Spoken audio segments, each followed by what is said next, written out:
Our Local Universe. An essay by James Mahu. Question.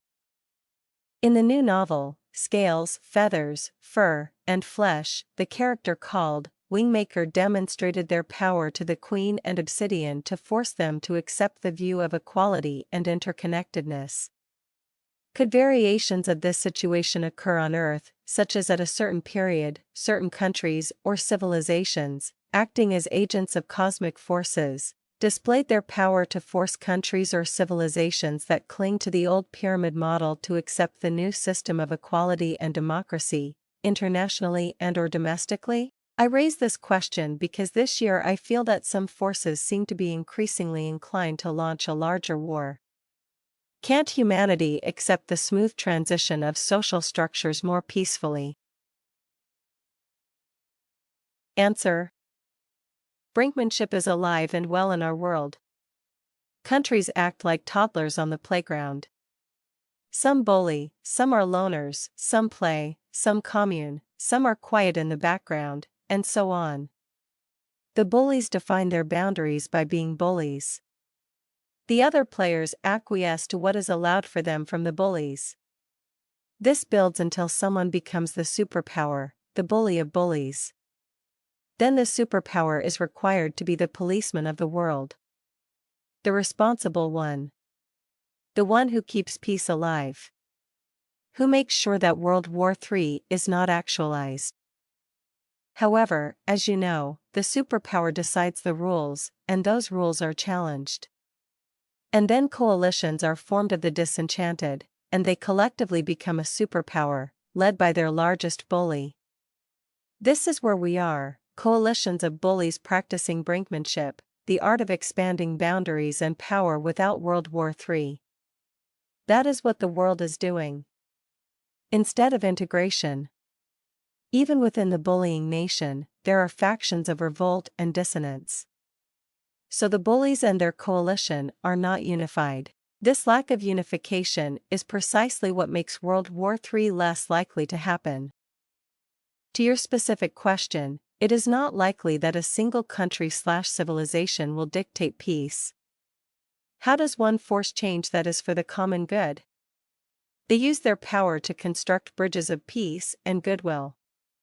We have attempted such bridge-making, i.e. Olympics, Red Cross, United Nations, and so on, but these are insufficient because power is financial in nature, and the money is in weapons, both the defensive and offensive kind.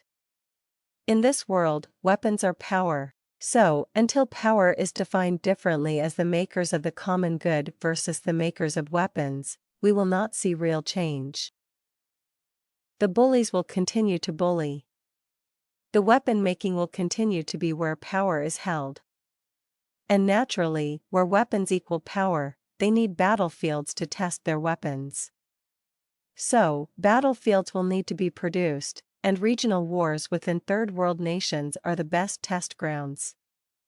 Surrogate wars are created for testing weapons and reducing inventories of old weapons so new weapons can replace them, and wealth is created from this act. This is the unfortunate reality. The novel, Scales, Fur, Feathers, and Flesh, is attempting to show how to de-escalate conflict and find common ground. It is also showing how the character, Wingmaker, took the one player out who was the real bully, the Queen. And the central race can do this. It gives, and it can take away as well. It observes the sentient life on planets, not in our physics of spacetime, but in a dimensional view that is not of spacetime. So it sees the probable future. It sees what is possible. It helps developing worlds navigate this fork in the road. All of what I have said is compounded by AGI. AGI can create new weapons, or it can help build bridges of peace and goodwill. It is an accelerant in either direction. And there are people in the military-industrial complex who are consumed by enabling the bully to be a better bully, and see AGI as the means to do so. This is why we are here. To be that counterbalance. To raise the vibration of our local universe. And what is that local universe? The local universe is defined as the moment of a sovereign in spacetime duality. It is only that, and it does not include the reality of any other sovereign. Other sovereigns are in our local universe, but they are of our creation once they arrive in our local universe. In a very real way, they are us, and we are them. Everything that is in our local universe is interconnected in that moment of spacetime duality. Because of the always-on interconnected state of our local universe, we can adjust the vibration of our entire local universe. It is ours to modulate to our preference, our will, our intentional purpose, and our assumed alignments. Any entity that is organized for interconnectedness can be modulated by only one of its constituent parts.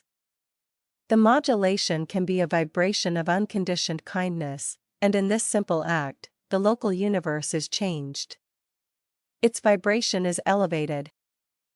Will we see great changes instantly? Whatever shifts in vibration we make internally and externally, they require the illusion of spacetime to unfold and manifest.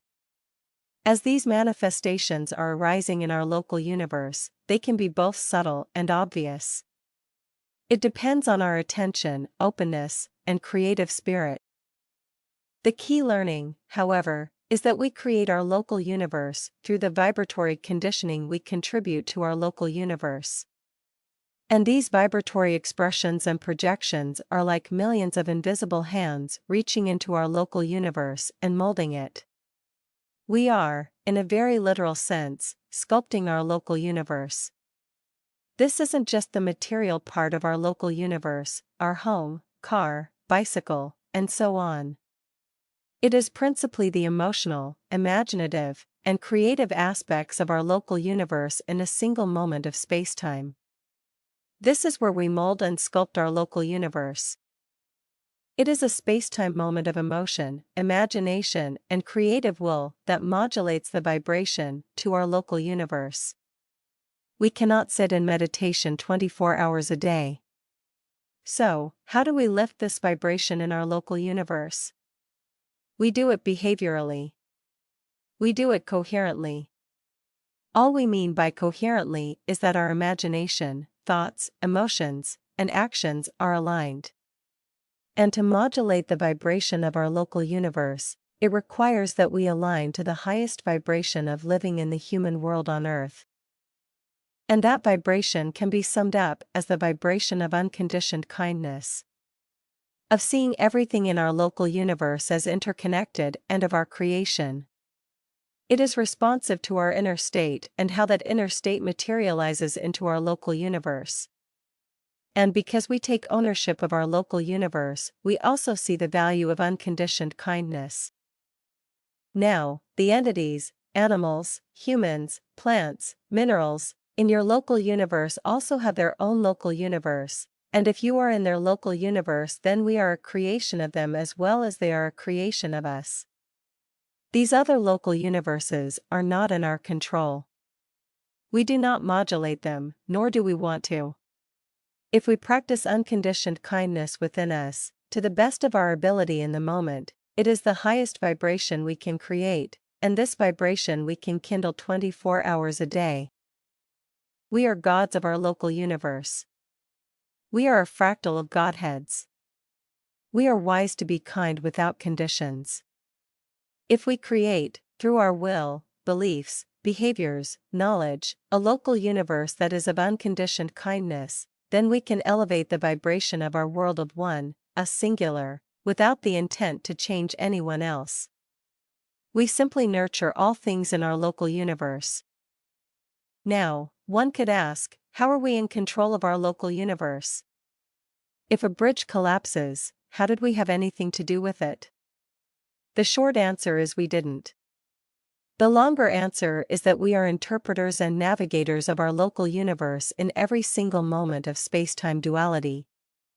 For example, the moment when we hear of a bridge collapse in our local universe, we create the interpretation, and with that interpretation, we navigate the event of the bridge collapse. Our interpretation defines, in large measure, how we will navigate the experience. For example, do we navigate it with kindness or frustration? Is kindness absolute? No. It varies with our temperament and personality. And sometimes kindness can be expressed in neutrality. Kindness is a degree. In its highest nature, it is indistinguishable from unconditional love.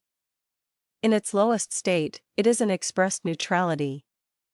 And yet, by us, all expressions are imagined as a form of nurturing to us and from us. This nurturing is best understood as believing in interconnectedness as our core belief. It is not scientifically proven yet. In time, it will be, because something as basic as our collective interconnectedness will be discovered by science, mathematics, and technology. Until then, it is our fundamental belief, because this belief makes possible our behavior of unconditioned kindness. Behavior is not simply what is observed by others in our local universe. It is what is imagined, thought and believed, and deeply felt within us. It is the behavior that no one else can see. It is there that we truly create our behavior, the expressions of behavior that can be observed. But where does this inner, creative spirit arise? How does it come into existence in the first place? It arises from knowledge. And this knowledge does not arise. It was not born. It was not founded by some founder. It was not discovered by some explorers. It is the fundamental unit of our local universe. This knowledge, that kindness and interconnectedness, the sovereign and the integral, constitute our fundamental knowledge is what we are based upon. And everything that swirls around these two fundamentals are elaborations of our mind and emotions. The further these alternative models swirl from our fundamental knowledge, they become opaque, echoes of the fundamental that, in time, results in a mythology. And finally, they beget a local universe that seems separate from all other entities, and moreover, in competition with all other entities. We can only create our local universe from our fundamental knowledge if we are aware of this fundamental knowledge. The local universe is more than the physical domain of a moment of space-time duality.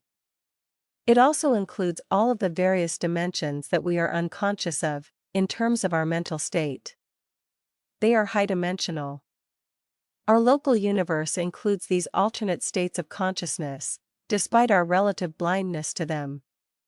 They are present nonetheless, and influential in ways we cannot observe or identify with our sense organs and logic. Thus, our local universe is not so local. It extends to all known dimensions, and it is in these higher dimensional spacetimes that we truly exist as interconnected sovereigns. Where we see ourselves as one and all, individualized yet unified. And where these two overlap is the synthesis of our local universe with all others. This is what has always been termed God.